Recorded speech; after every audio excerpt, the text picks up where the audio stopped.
I want to talk about the Fed and I want to talk about the markets, and of course they're linked. SocGen, I saw, now has a forecast for the S&P at the end of next year, 2,400, because they say recession will be looming. What's your expectation for where we go here on equities? Sure. Well, first of all, I want to say this up front, and I go to the equities in a second. We do not see a recession. We do not see a material slowdown in the US economy either. And I think that's very important. So I think what we're currently seeing is not necessarily fears about top-line growth for US corporations. I think what we're rather seeing is whether the bottom line can hold up, and whether the valuations that we're currently seeing in an environment of rising interest rates can hold up. And that's one of the main reasons we think why the equity market comes down. We don't think that we're going to head into a bear market. We think we're going to stabilize around current levels and probably have, not too bad a year ahead. That's interesting, because so if this is not going to be driven by a great deal of weakness in the US economy, it's interesting to me that the Russell 2000 has also picked up on the selling streak, and this is much more domestic US focused. Yes. Are there reasons to be selling those kind of stocks, or is this more of a global phenomenon? Well, global growth is under pressure. That's a different story, and that has something to do mainly with Asia and some emerging markets and what have you. So that's a different story. I want to say this again. I think we have to be very careful. The U.S. economy broadly, we think is going to do fine. Primarily because the consumer is going to do fine in the US. However, the corporate sector, and particularly the corporate bottom line, corporate earnings, and therefore the basis for stock valuations, that's something slightly different, and that is for various reasons under some pressure. I was reading some analysis on that very subject by one of our colleagues at Bloomberg Intelligence, who was saying even the sector that features technology in the United States is actually going to see growth in its corporate earnings.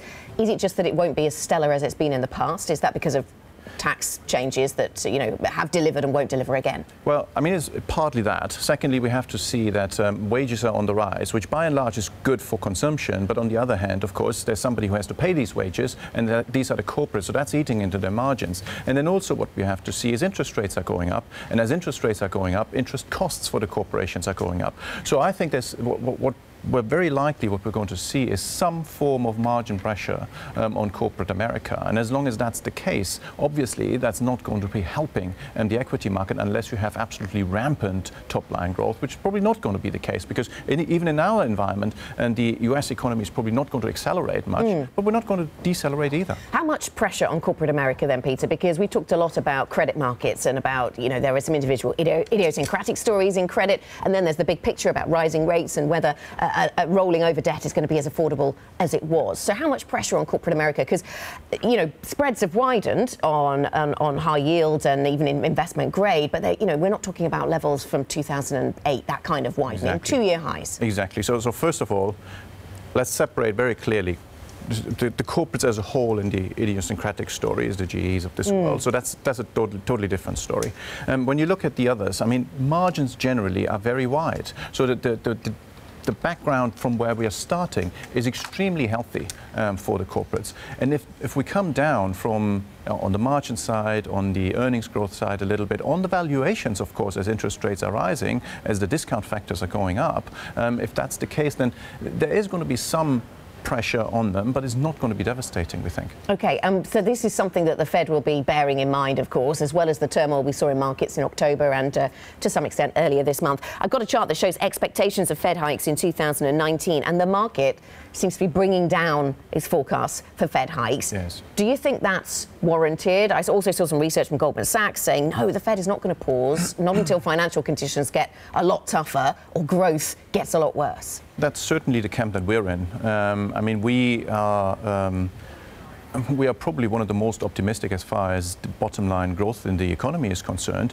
And then when you look at what the Fed has currently been saying, yes, there are a few people who are saying we are, once we get towards neutral, we can pause. But those people tend to be the known doves anyway. So the core, Kashgari and the like, for instance, so the core center around the Fed board has yet to make a material shift in their rhetoric. And we haven't seen that yet. And we certainly don't believe it will be coming. There's quite a range, though, isn't there? We've got some on the Fed, on the FOMC, going for 2, 3, 4. There's a range of options, even amongst that board who actually has to make the decision. Yeah, absolutely. But maybe if I can sort of draw another comparison with the past. I mean, the market so far in this entire rate hiking cycle has been underestimating the Fed. And the market has continuously moved their own expectations higher. And I think it's quite likely, I mean, it's understandable at this environment, and as a strategist, I'm saying currently it's very difficult to fight this. But as long as the equity market wobbles, it's clear that the market is pricing less Fed action going forward. However, going forward, I'm pretty certain that what the market currently prices is not what's ultimately going to be delivered. And Powell will continue to take on Trump quarter after quarter in 2019. Well, I don't think he's taken him on. So, you know, I think he's more ignoring Very him. Very loaded question. But, you know, I think he's more ignoring him. OK, important caveat. Thank you very much, Peter. Peter Schaffrik, Global Macro Strategist at RBC Europe.